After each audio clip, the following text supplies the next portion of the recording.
bought a landlord policy, never occupied it. It had been more than 60 days and this is something that, you know, the insurance policies, when you get a policy, they're typically somewhere between 80 to 150 pages.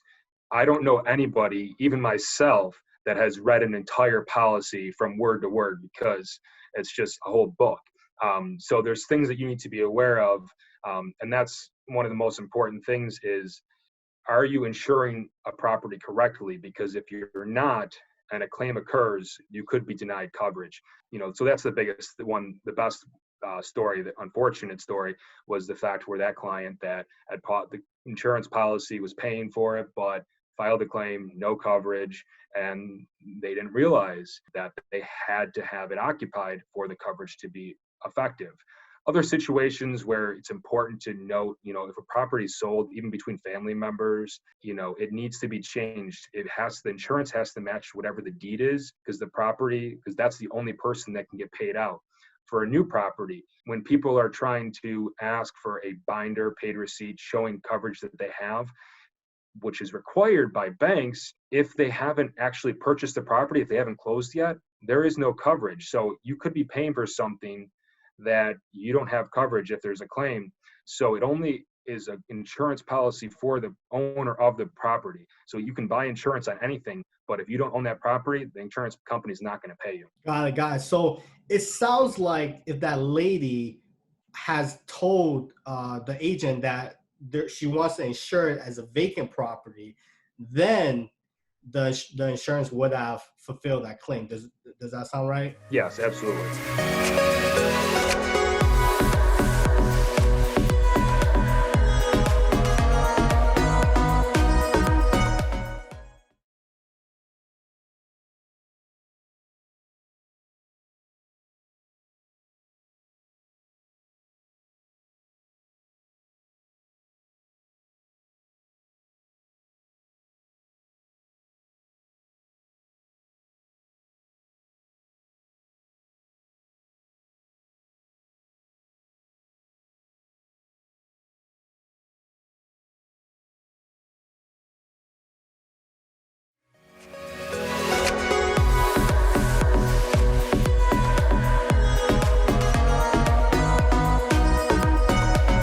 So whenever a claim is filed, the insurance company sends out, typically they send out a claims adjuster, either a third party or an in-house claims adjuster that will take a look at the property, determine the cause of loss, determine what the damages are. And then based on that, they will then say, all right, this is what we feel it's going to cost to rebuild, fix, whatever. While I'm talking about it, I got to mention, it's very important that you don't just accept that payment immediately, because sometimes you might run into the situation where it's going to cost more to fix it than what the insurance company initially is going to pay you.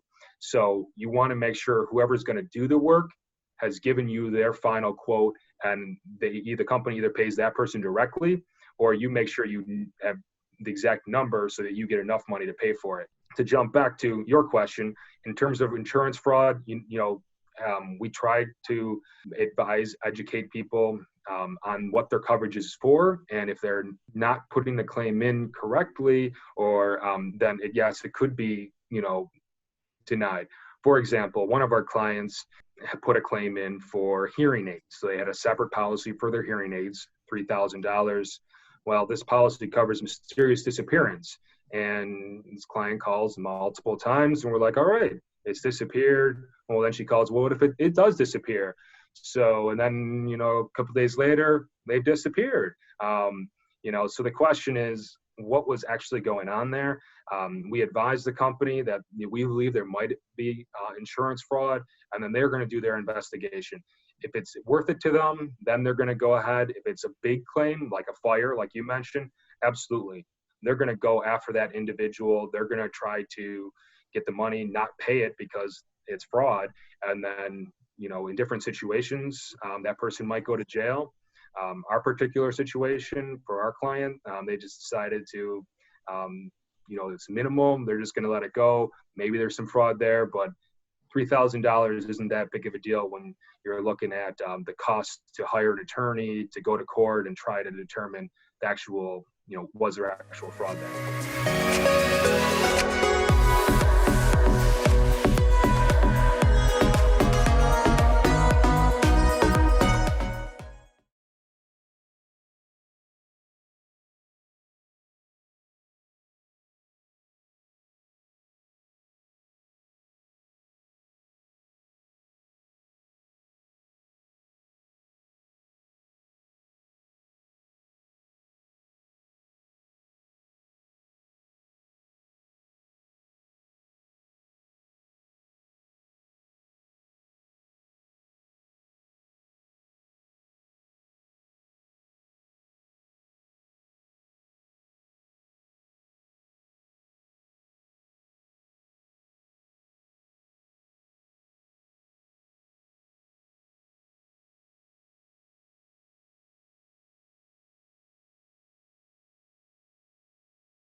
Everyone should have an umbrella policy. People typically think, the more money you have, the more you have to protect. But the biggest thing that most people aren't aware of, and the reason why everyone should purchase a personal umbrella policy, if you own properties in a business name, then you need to have a commercial insurance policy. You should consider it with the fact because the umbrella policy is going to give you additional liability on top of whatever liability the policy already has. So typically, homeowners, landlord, dwelling fire policies are going to have $300,000. Base policy automatically start with $100,000. We recommend usually at least $300,000 because if you don't have $300,000, you're not eligible for an umbrella. So we recommend everybody has at least $300,000. And then on top of that, you can purchase an umbrella, $1 million, some companies up all the way up to $10 million of additional coverage in the event somebody gets injured on the property, near the property, anything related to the property, and sues the property owner for any reason. Okay, now it might have sounded like simple to you, but like for everyone else, let's just give examples. So you got like 123 Main Street, 124 Main Street, like 125 Main Street. You have they're owned by different LLCs. Tell me more and describe how they're ranked. To give you an example, and that's something, we talked about sharing things. I've got some really good examples of potential umbrella claims. I don't know if there's a way to share documents. We can add it to here somehow. I'm happy to share some examples. And that's something that I try to do with our clients when we issue a new policy. Here are some things you should consider, be aware of when you're thinking of liability. So for example, I'm right here on Central Avenue, Lancaster. If somebody comes into our building to get insurance and they trip on the doorway and they break their hip, break their leg, something significant where they then need medical hospital treatment for a long time. We have, say, if we only had 100,000, 300,000 liability, it's going to pay for all their expenses. But then they're unable to work and their life has been changed so drastically. Maybe they injured their face and they've got medical issues. Now they can go, there's plenty of companies out there.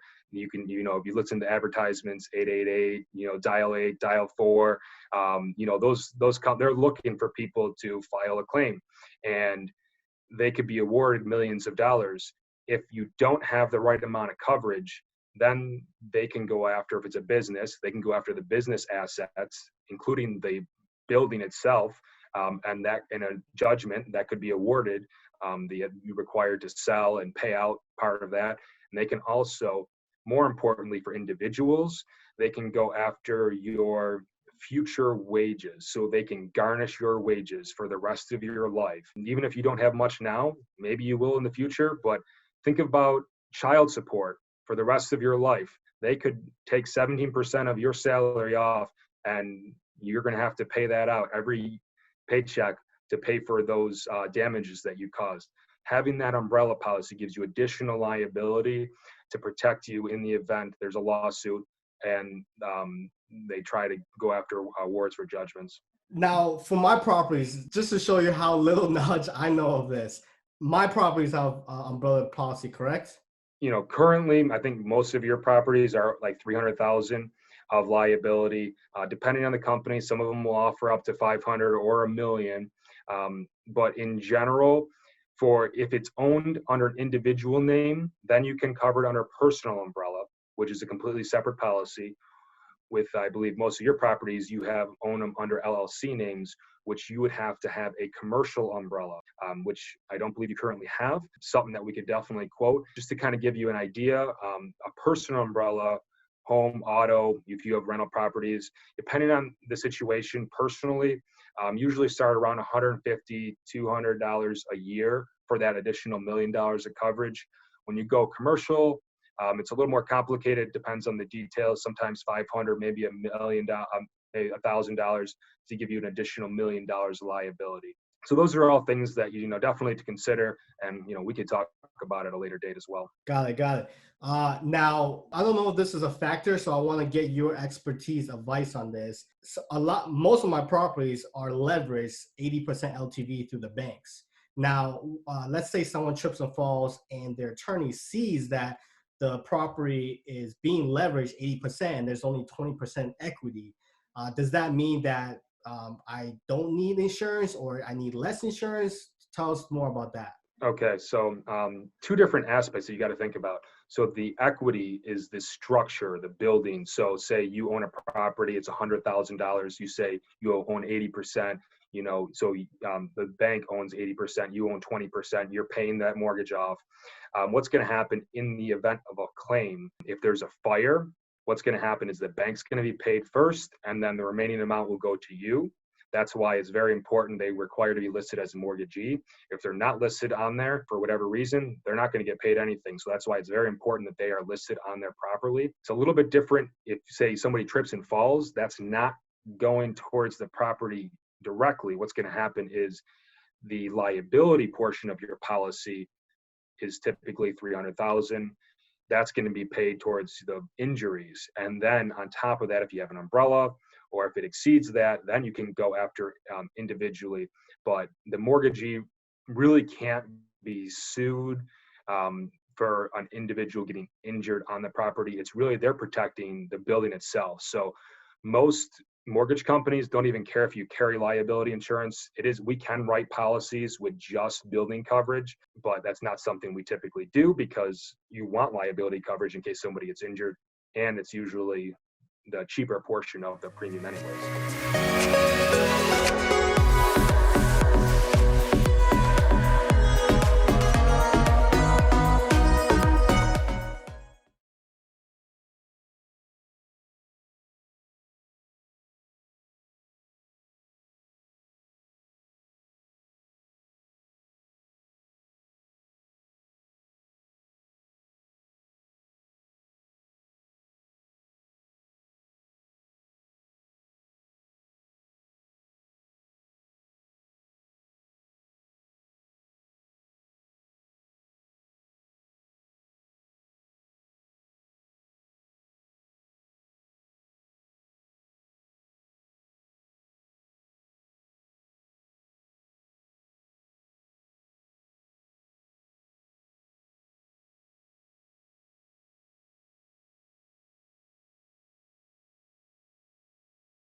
Doing different FaceTime videos, whatever, keep us in mind because we're going to give a gift card for a referral.